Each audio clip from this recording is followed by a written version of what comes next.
Voici le petit Robert Kiyosaki. Il a deux pères. Le premier a fait de grandes études, il est docteur, le deuxième n'a pas passé la quatrième.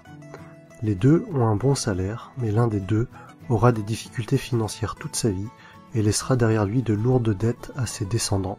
L'autre va devenir l'un des hommes les plus riches d'Hawaï et laissera un héritage de plusieurs dizaines de millions de dollars à sa famille. Dans ce livre, Kiyosaki va nous exposer les différents points de vue de ces deux pères. Tous les deux sont d'accord sur le fait que l'éducation joue un rôle primordial dans la vie. L'un est persuadé que les grandes études sont incontournables, l'autre pense que devenir financièrement intelligent va permettre au petit Kiyosaki de devenir riche. Le problème avec l'éducation financière est que c'est une matière qui n'est pas enseignée à l'école, mais à la maison, avec la famille. Malheureusement, la plupart du temps, les familles vont apprendre à leurs enfants à devenir pauvres. Ce n'est pas un manque d'amour pour leurs enfants, c'est juste qu'elles ne connaissent pas bien le sujet, et qu'elles ne maîtrisent pas bien les mécanismes de l'argent, et qu'elles ne lisent pas des livres tels que « Père riche, Père pauvre ». Si comme moi, vous n'avez pas de père riche, cherchez à apprendre auprès de ceux qui le sont, et investissez en vous. Lisez les livres de Robert Kiyosaki, Napoleon Hill, Warren Buffett et tant d'autres. En réalité, la recette pour devenir riche est plutôt facile. Pas besoin d'avoir fait de longues études de comptabilité pour comprendre le principe.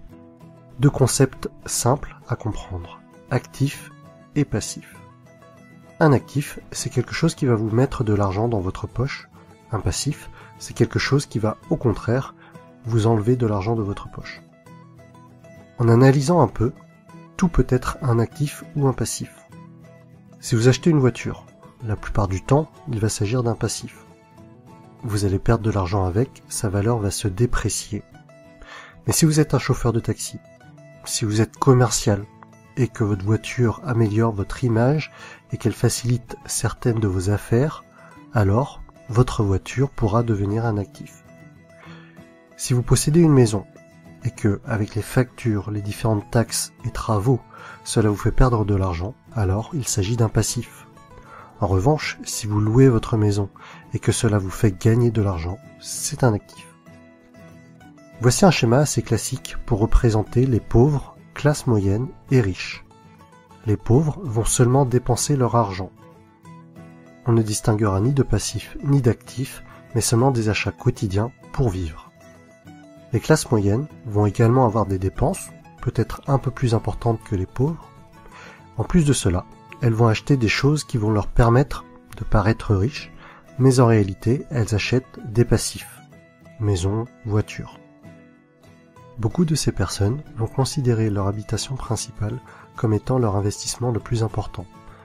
Mais le plus souvent, cela va leur coûter de l'argent et pas leur en rapporter. Les riches passent leur temps, leur énergie et leur argent à acheter des actifs. Plus ces actifs vont rapporter, plus ils vont acheter d'actifs. Et par effet boule de neige, les riches deviendront de plus en plus riches. Les pauvres et les classes moyennes n'évolueront pas ou peu.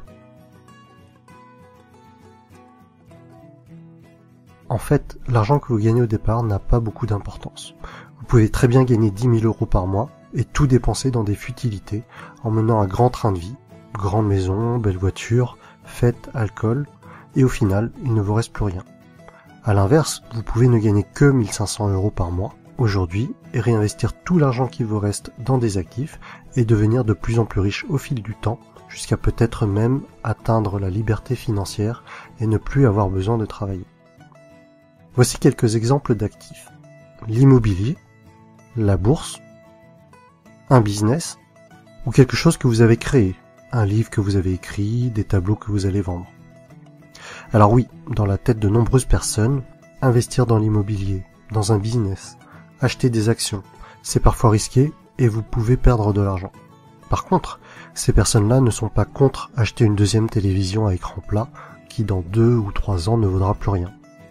Personnellement, je préfère perdre de l'argent en ayant essayé d'investir dans quelque chose qui peut potentiellement me rapporter de l'argent, plutôt que d'acheter une deuxième télé dont je n'ai pas l'utilité. Et au final, même si j'ai perdu de l'argent en ayant essayé d'acheter ou de produire un actif, les leçons reçues de mes échecs seront infiniment plus enrichissantes que de passer 3 heures par jour devant des programmes télé sans intérêt. En résumé, si vous voulez devenir riche, soyez financièrement intelligent, apprenez auprès des personnes qui sont devenues riches, apprenez à limiter vos dépenses, concentrez-vous sur les actifs, limitez les passifs. Et voilà mon résumé du livre Père riche, Père pauvre de Robert Kiyosaki. Si vous avez apprécié la vidéo, mettez-moi un pouce bleu en bas à droite. Et pour suivre mon actualité, abonnez-vous.